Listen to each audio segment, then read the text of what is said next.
Hi, my name's Thor Emery. I'm the lacrosse program director for the Pitch, the new indoor facility in Midcoast Maine. I'm here at Point Lookout in Lincolnville with fellow coach Wade Ward, and today we're going to be going through what our series is for kind of preseason drills to get the legs and the sticks warmed up. It's 2 degrees outside. We have 2 feet of snow out there still, but first thing we're going to start with here is we're going to make sure that our gear is ready to go before we even get to the wall. So the first thing we want to do is let's check out our head, make sure our shooting strings are all in order and tied up right the way we left them. They're not all beat up, broken. Our head strings, the ones holding our mesh in and stuff, make sure those are all good to go. If we got to replace those, let's replace those now. We want to go down our stick, make sure we don't have any cracks or anything in the sidewalls. Make sure we don't have any cracks on the head, on the end here where it hooks up to the shaft. All right, so we're going to quickly go over wall ball. We're going into preseason. Hopefully you put some time into getting the legs going, the upper body getting strong. But if you don't have the skills, then the game breaks down pretty fast. And the best way to get that stick going is to throw against a wall. So what we're going to do is go through kind of a quick, dirty wall ball drill. In a later video, we'll break it down a little bit more. I'm all geared up. The reason I'm all geared up is that it's a little bit different playing with a helmet on. It's a little bit different wearing gloves, even elbow pads. So I've got my gear on just like I'm playing. When I'm throwing on a wall, I'll use both the regular hard ball and a lighter soft ball. And it could just be a tennis ball. The advantage to the lighter ball is that you got to be a little bit softer in the hands and give. So there's actually advantages to skill-wise to using that lighter ball. And then you can switch back and forth to get the feel for both. All right. So I'm going to get geared up, and then we're going to just go through a basic wall ball series.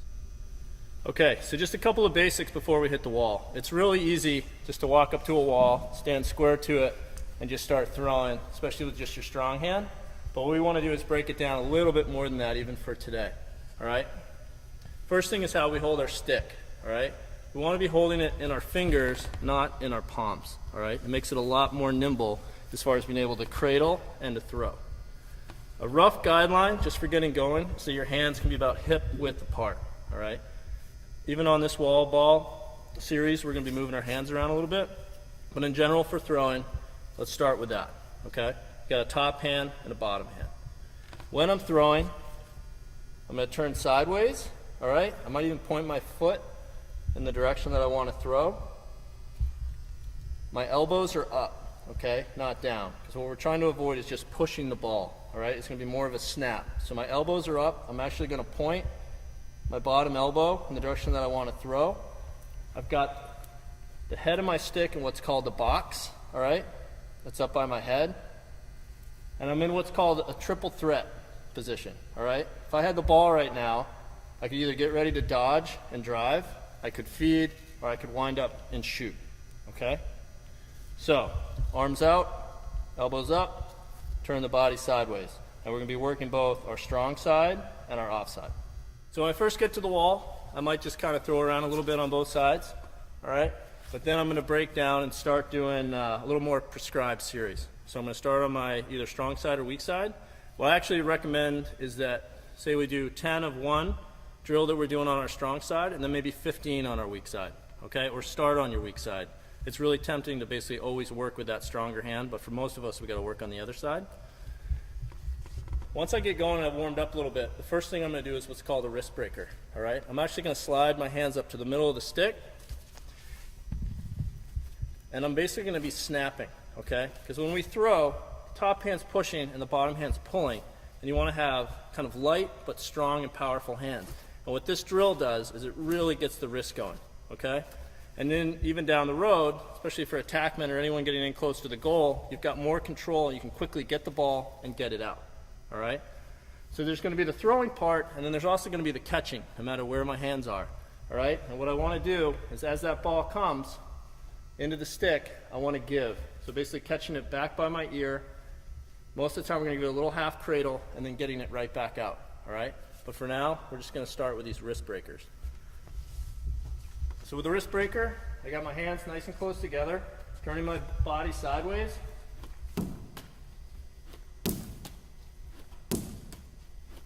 Pumping it off the wall. Ideally, looking for a brick that I want to hit, all right? I'm just snapping the wrist. Where I really like this wrist breaker is from my offside, because what I find with my offside is I tend to push the ball more. This is all muscle memory. So if I'm throwing kind of oddly, I'll come back to the wall and start doing these wrist breakers again.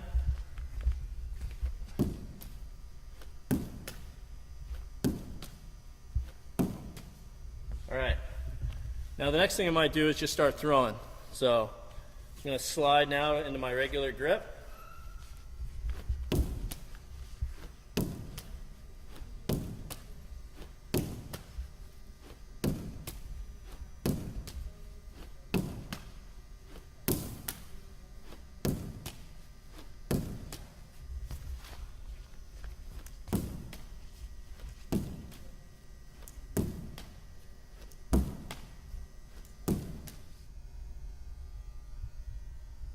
All right, not everyone's going to be as sharply dressed as I am in red shoes and orange shorts. So I want to talk a little bit about the body. All right, we're turned sideways, pointing that shoulder, the bottom elbow in the direction I want to throw. But there's also a lot going on with my lower body. All right, so there's a weight transfer as I throw. I got a little more weight on my back foot as I get ready to release, and then I'm transferring it forward, and the hips opening up a little bit, and I'm shifting weight onto my front foot. So even right now, as I'm just kind of throwing in a more standard style, I'm not moving my feet around too much, I'm just transferring that weight. And the key is that the weight transfer is taking place sideways to the wall, and I'm snapping those wrists, especially the ones that we developed during the wrist breaker. Okay? You can play around with the order that you do things, but what we do recommend is that you basically have your basics. So the wrist breakers, throwing on both sides. The next one might be that I throw and then switch hands. So I'm going to receive the ball, and I'm essentially going to be doing a split dodge. So we talk about going from the ear, chin, ear to protect the stick. Okay? So as you can see, I'm sideways to the wall, I throw it, catch it, snap it out the other side.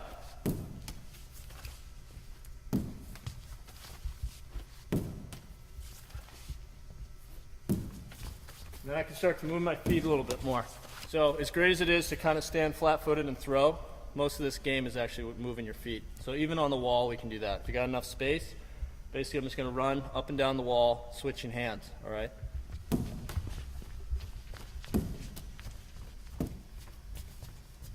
Roll. Next one I'm going to do is just throw in one hand, especially with a heavier ball. It's pretty good at working on that wrist strength.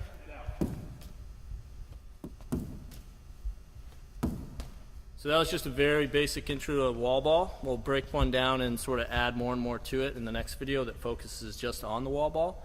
What Wade and I like to do next is actually get out and start passing to each other. So you just need one person. Ideally, if you have more people, even better. What we're going to do is basically run up and down this gymnasium, throwing on the run, especially with both hands.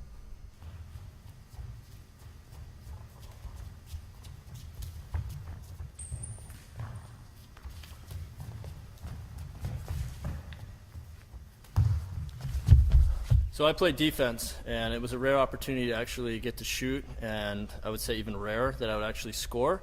But now that I've gotten older and I get to be a program director, my dream is to become an attackman.